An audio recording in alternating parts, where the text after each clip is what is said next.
참 예수님, 오늘 독서 복음은 우리 신앙생활 여러 주제 중에서 은총에 대한 주제를 말씀하십니다. 은총. 여러분, 은총 거저 받는 선물이란 뜻이죠. 은총이라는 뜻은 어원적으로 공짜라는 뜻입니다. 공짜. 공짜 선물 좋아하잖아요, 그죠? 네. 그런데 오늘 복음에서 쭉 살펴보면 머무른다라는 표현 동사가 굉장히 많이 나와요. 물론 이 독서에서도 나오고요. 또 알렐루야도 나오고 또 오늘 복음도 나오는데 다 세보면 한 열 몇 번 나와요. 머무른다, 머무른다, 머무른다. 여러분, 머문다는 게 뭡니까? 그죠? 한번 그걸 깊이 한번 성찰해 보시고, 또 많이 나오는 단어가 맺는다, 열매를 맺는다, 이게 한 대여섯 번 나와요. 맺는다는 거. 그리고 머물고 맺으려는 이 결과물에 선행되는 첫 번째가 붙어 있는다는 겁니다. 딱 붙어 있어야 돼요. 붙어 있는다는 동사도 여러 번 나와요. 그러면 나는 포도나무고 너희는 가지다 하는 이 예수님의 비유, 포도나무 가지의 비유에서 붙어 있는 것과 또 머문다는 것과 그 다음에 열매를 맺는다는 것, 이 세 가지가 은총의 가장 중심되는 주제인데, 붙어 있고 머물고 또 열매를 맺는 것에 대한 구체적인 여러분들의 삶의 가치를 주님께서는 말씀하시는 거예요. 오늘 제1독서에 보면은 사울이 그리스도인을 박해하다가 회개해서 그 사도 공동체에 머물려고 했는데 도대체 손사래를 치는 거죠. 오늘 보세요. 사울은 예루살렘에 이르러 제자들과 어울리려고 하였지만 모두 그를 두려워했다. 그가 제자라는 것을 믿을 수 없었기 때문이다. 왜 믿을 수 없었죠? 사울한테 상처를 받아가지고 박해를 엄청 많이 받았잖아요. 못 믿겠다 이거예요. 여러분도 가슴이 아픈 말, 가슴 아픈 말을 듣는다는 건 어떤 겁니까? 상처받은 말이잖아요. 그죠? 가슴 아프다는 말은 근본적으로 내 경험에 있어서 고통이라든가 상처되는 말 때문에, 상처되는 경험 때문에 서로 상대방이 대화할 때 가슴 아픈 말을 회상시키는 거예요. 그 상대방이나 상처를 주는 건 아닌데 내 경험 때문에 그런 말이 오면은 상처받아가지고 어려운 거거든요. 그런데 오늘 제1독서는 실제로 구체적으로 상처를 받았고 박해를 했던 장본인이 그 공동체 온다니까 손살에 치는 거죠. 오늘 복음을 자세히 보십시오. 나는 참 포도나무요. 나의 아버지는 농부시다. 포도나무에서 나는 포도나무인데 예수님이 포도나무고 우리는 뭐예요? 가지인데. 그죠? 우리는 몸통은 아니잖아요. 그죠? 가지다. 가지. 가지가 포도나무에 딱 붙어 있으면 그리고 붙어 있는 것만 아니라 머물면 많은 열매를 맺는다는 거예요. 그럼 붙어 있는다는 게 뭘까요? 오늘도 제가 우리 예비자분들과 함께 교리를 했는데, 오늘 세 가지를 정확하게 여러분께 말씀을 드릴 테니까 여러분들도 일상생활에서 붙어 있는 길, 머무는 방법, 열매를 맺는 결과 잘 성찰하시면서 나는 얼마나 많은 열매를 맺고 있는가? 근데 여러분 오해하지 마세요. 많은 열매라고 해서 내가 너보다 많아 이것이 아닙니다. 성경에서 얘기하는 많은 열매는 양을 얘기하는 게 아니에요. 작더라도 알찬 거 있잖아요. 알찬 거. 크지만 많은 거는 또 속이 비어 있는 거는 아니잖아요. 그죠? 그런 점에서도 붙어 있는다고 하는 것은 기본적으로 우리 그리스도인 생활에서 붙어 있는 것은요. 일단 세례 성사를 받아야 딱 붙어 있는 거예요. 딱 붙어 있는 거. 칠성사예요. 칠성사. 이게 바로 붙어 있는다고 하는 것은 바로 은총 자체인 것. 붙어만 있으면 된다. 어떤 걸로? 세례성사로, 견진성사로, 그리고 혼인성사로, 또 저 같으면 사제소품으로, 병제성사로, 붙어 있는 그 핵심의 음식은 지금 여러분 미사를 봉헌하고 있는 성체성사라는 거죠. 고해성사도 역시 마찬가지. 딱 붙어 있기 위해서 고해성사를 하는 거예요. 붙어 있으면 됩니다, 여러분. 안 붙어 있으면 영양분을 받지 못하잖아요. 그죠? 붙어 있는 성사. 이것이 바로 영혼의 성사라는 말을 하는 겁니다. 사람들은 살면서 상처를 받고 또 고통을 당하는데 어떻게 받을까요? 세 가지로 받아요. 잘 분석해 보면서 하세요. 몸으로 받는 상처, 그죠? 사고 당해서, 그렇죠? 그건 어디로 가야 돼요? 병원 가야 돼요, 그죠? 그 다음에 영혼으로 받는 상처, 그렇죠? 영혼으로 받는 상처는 어디로 가야 되겠죠? 또 영혼으로 받는 상처는 뭐예요? 생각이 달라가지고 너무너무 실망하고 자괴감에 들을 때, 그렇게 부부지간에 생각이 다르냐 할 수도 있는 거예요. 그렇게 항상 친하던 친구 생각이 다르냐 그러는 거예요.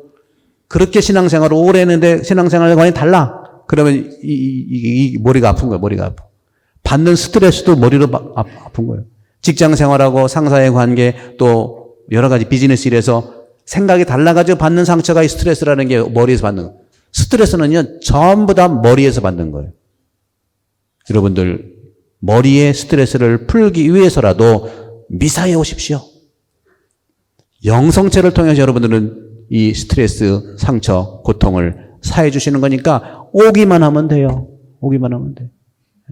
그리고 이 미사가 여러 대 있잖아요. 그죠?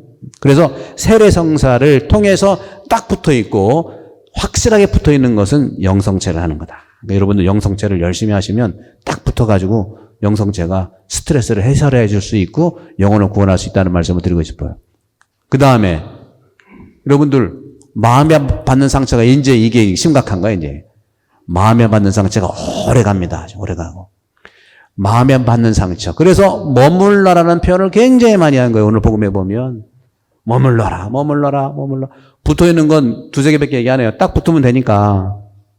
근데 이 머물러라고 하는 이 가치는 어디에 해당되냐면 우리는 말씀에 머물러야 돼요. 여러분들.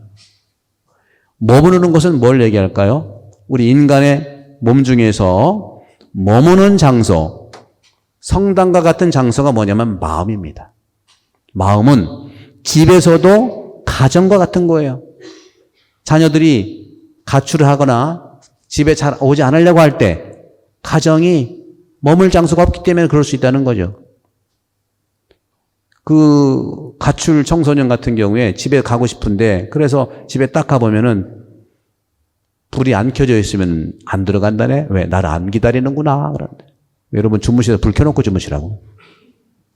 그게 이제 마음의 안정, 머물고 싶은 곳이 있는 거예요. 여러분들 어디에 머물고 싶으세요? 물론 성전에 머무는 것 중요하죠. 핵심인데 성전에 또 하나 들어가야 돼요. 성전에 어느 곳에 머물고 싶어요? 말씀입니다, 여러분.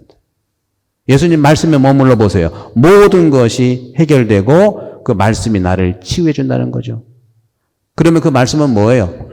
말씀이라는 것은 예수님 말씀이 궁극적으로 여러 가지를 말씀하시지만 구체적으로 신앙 진리를 얘기합니다. 오늘 요한 1서에서도 그런 말씀을 하시잖아요.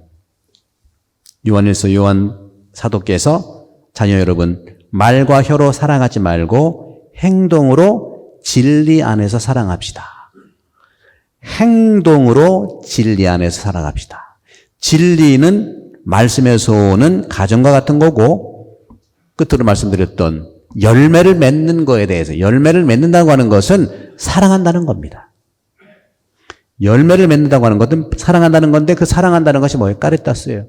사랑은 물론 말로도 사랑을 해야 돼요. 이제 이 사도 요한은 핵심을 얘기하기 위해서 말과 혀로 사랑하지 말라고 하는데 말로도 해야 돼요. 특히 여성분들은요 말로 사랑한다는 확인을 자꾸 듣고 싶은 게 하나님이 그렇게 만들어 놨어요. 저도 그런 걸 알았더라면 저도 장가 갔을 것 같아. 20살에 내가 뭘 알아. 네. 여성들은 아니라고 하면서 자꾸 확인받고 싶어 하는 그런 부분들이 있는 것 같아요. 맞나요? 네. 긍정을 안 하는 것 같아. 사실 그래요. 여성들은 그 이중 메시지라고 할 수 있지만 본래 이중 메시지가 아니라 알아서 좀 나한테 확인해라 그런 것 같아. 남자들은요 일을 해야 되니까 확실하게 하나만 얘기해. 하나. 사랑하냐 마냐. 한 번 얘기했으면 되지 또 얘기하냐 이렇게 얘기하는 것이. 무슨 계약관계도 아니고요. 그죠? 그런 점에서는 여성들이 보는 사랑관이 그것이 하느님 사랑과는 계속 같은 거예요. 왜? 사랑은 진행형이지 한 번 얘기했다고 되는 게 아니잖아요. 그죠? 계속 진행하는 거예요. 진행하는 따라서. 물론 서양 사람들은 말을 많이 해. 한국 분들은 한 번 말하면 사랑한다는 말을 자꾸 하면 쑥스럽긴 한데 말이라는 게 말만 있는 게 아니라 행동의 언어가 또 사랑의 언어잖아요. 그죠? 그런 점에서 열매를 맺는다고 하는 것은 구체적으로 사랑한다는 거예요. 근데 이런 메커니즘이 붙어 있고 은총을 받아서 영혼이 치유가 되고 그리고 머물러서 마음에 있던 여러 가지 혼란함, 갈등, 외로움, 상처받은 거, 고통받은 거 이런 것들이 말씀으로 신앙 진리로 회복이 되고 그런 다음에 열매를 맺을 수 있는 거예요.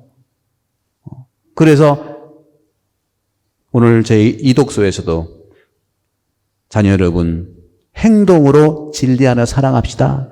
사랑은 러브 인 액션인 건 확실해요. 다만 그 과정에서 말하는 붙어있는 것도 사랑이요. 머무는 것도 사랑인데 하나 더 들어가면 붙어있는 것은 은총이요. 제가 재작년에 벌써 3년 전이죠. 안식 학기를 맞아서 미국에 있는 그 애틀란타라는 데서 한 달 지냈는데 거기에 꽃동네가 있어요. 여러분 잘 아시죠? 꽃동네 수도원. 꽃동네 수도원의 그 수도원 정신이라고 하죠. 그 우홍진 신부님이 그 써붙였던 내용 중에 얻어먹을 수 있는 것만도 은총이다 하는 얘기를 썼어요. 기억나시죠? 그걸 가지고 영어로 썼더라고요. 영어로. 근데 제가 거기 살면서 경험했어요. 미국 사람이 막 운전하다가 영어로 뭐 이상한 말이 써있거든. 멈췄다가 한참 쳐다본 다음에 끄떡끄떡 하는 거예요. 얻어먹을 수 있는 것만 힘만 있어도 그거는 은총이다. 하나님의 은총이다. 여러분들 딱 붙어 있으면 얻어먹을 수 있는 거예요. 거기다가 머무르려면 말씀을 만나시고 말씀을 먹으세요. 목요일날 신앙학교 오라 소리요. 제대로 머물고 싶고 마음에 잃었던 여러 가지 상처들, 고통들, 또 기쁨도 물론 당연히 있죠. 그런 것들은 이 말씀과 진리로 우리가 든든해질 수밖에 없어요. 그럴 때 내가 열매를 맺을 수 있는 그런 은혜로운 삶을 살 수 있다는 말씀이죠. 그런 의미에서 오늘 복음에서 가장 중요한 부분들을 제가 말씀을 드리고 마무리를 하겠습니다. 오늘 주님께서 말씀하십니다. 나는 포도나무요 너희는 가지다. 내 안에 머무르고 나도 그 안에 머무르는 사람은 많은 열매를 맺는다. 진리 안에 머물고 말씀 안에 머물고 신앙 안에 머물면 또 내가 주님께 머물고 주님이 내 안에 머물면 많은 열매를 맺는다는 거예요. 많은 열매. 가정에서도 마찬가지예요. 서로가 서로에게 머무는 것이 필요해. 제가 지난번에 짝피정 때 드린 말씀이에요. 지난번에 몸은 어디 있죠? 몸은 지금 여기 있어요. 몸 어디 있나 살펴볼까요? 꼬집으면 알아. 아픈 사람은 몸이 여기 있는 거예요. 마음은 어디 있죠? 마음은 가끔 콩밭에 가 있지. 예. 외출이 가능해, 외출이. 지금도 잠깐 갔다 온 사람이 있어. 예, 내가 창문을 열었나, 닫았나. 근데, 사랑하는 영혼은 어디 있습니까? 내 영혼은요, 내가 가장 사랑하는 사람, 그 사람 안에 있는 거예요. 그 사람 안에 내 영혼이 있는 거라는 거죠. 이게 사랑과 영혼의 주제잖아요. 이것이 그리스도교의 예수님 말씀을 해석해서 현대화한 그런 영화지요. 서로 나만 머무는 게 아니고 서로 머물면 돼요. 이유가 없어. 머물면 돼. 집안이 편안하면 돼. 내 마음이 편안하면 돼요. 그럴 때 주님께서는 말씀하십니다. 다시 한번 마무리에 강조를 하십니다. 너희가 내 안에 머무르고 내 말이, 그죠? 내 말이 뭐 말씀이잖아요. 말씀. 그 신앙 진리잖아요. 그죠? 내 말이 너희 안에 머무르면 분명히 나와요. 주님 말씀과 주님의 신앙 진리가 너희 안에 머무르면 너희가 원하는 것은 무엇이든지 청하여라. 너에게 그대로 이루어질 것이다. 오늘 우리 5월 첫 주일을 시작으로 5월 한 달 동안 성모님을 각자 집안에 머무르는 그런 시작을 하는 날입니다. 오늘 축복식을 하고 여러분들이 각 구역마다 성모님을 집안에 머물게 하시면서 그 성모님 안에는 누가 있어요? 예수님이 계시잖아요. 그죠? 예수님과 함께 하시는 분이 성모님이니까 여러분 가정에 성모님을 머물게 하고 주님 말씀을 머물게 해서 여러분들의 축복을 가득히 받도록 기도하도록 하겠습니다.